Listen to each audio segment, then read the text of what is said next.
It's been 20 years since I hustled my first professional stunt gig. Here's how I did it. Welcome to Deadsville. Greetings, horror fans. Deadsville's Ronin James here, and welcome to Ronin Stunt Stories. It's a new segment where I'm going to share some of the stories from set and how I got to set and working with different people in my 20-year career as a stunt person. This first episode, I'm going to talk about how I hustled my way onto my first professional big-budget movie set. So if you're curious about how stunt people get jobs, keep listening. I'm Deadsville founder Ronin James Greene, and I've been a professional stuntman and coordinator for 20 years now. I've been a stunt performer in everything from low-budget indies to the biggest budgeted Hollywood blockbusters. I guarantee you've seen me before. Some highlights of my career include stunts on Guardians of the Galaxy Volume 2, beating down Sylvester Stallone in Escape Plan 2 Hades, doubling for the Executioner on the TV show Gotham, doubling as Ramses IV on the TV show The Tick. I've also worked on Netflix The Punisher, HBO's Vinyl, and many, many more. Before I get to how I got here, let's look at where I started. Growing up, I was an athlete and I participated in X Games like skateboarding, BMX, also trained in Taekwondo, played ice hockey for the Junior Flyers, trained in parkour, all of which became helpful at some point in my stunt career. Before falling into stunts over 20 years ago, I was in school for film. I enlisted a group of friends and fellow aspiring stunt people and actors to get together and shoot some shorts to help me with my projects. During this time, Pennsylvania had a very nice tax credit for filmmaking, and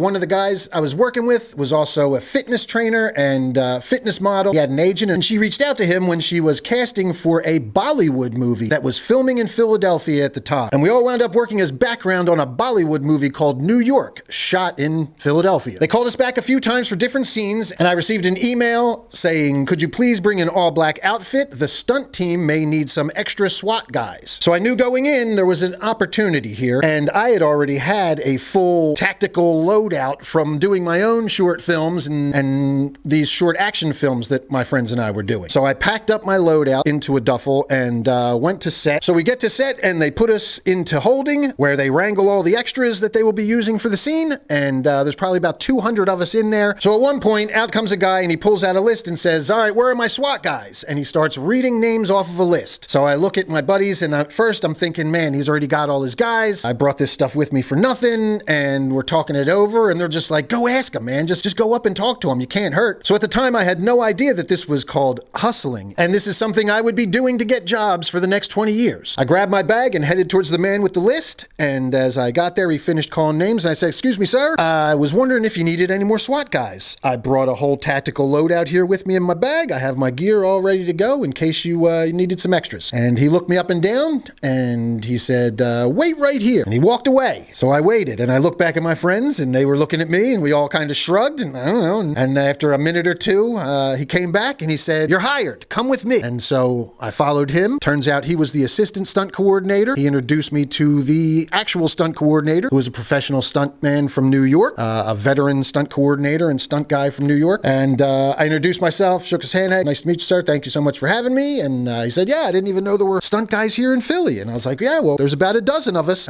We'd been training for a while and we'd worked on independent stuff and small budget stuff, but nothing this big yet. But I had to embellish a bit at the time. And I said, yeah, there's a bunch of us here. We trained together and it's probably about a dozen. And, we've worked on some stuff. So he gave me his card by the end of the day and said, hey, have your friends all send me their stuff too. I've got 3 more Bollywood movies coming here to Philadelphia and I could use some local guys. So that was how I got my foot in the door. That was the hustle. And yes, I wound up working for him on that one as a SWAT guy for the next couple days. And then on his next show, his next film there, he brought another friend of mine in, and then another Bollywood movie came in, and I got to work with some more people and do an explosion in glass as a cop. So that's how my professional stunt career began. I didn't even realize I was hustling, but I hustled my way onto my first stunt job. Now going forward from there, I was better prepared and I learned what the hustle was. And I'm going to give you the secret. You see, in stunts, there is rarely a casting call. I mean, unless it's for like armies. We've had casting calls calls for special ability extras and for stunt players, day players for like big army fight scenes and things like that.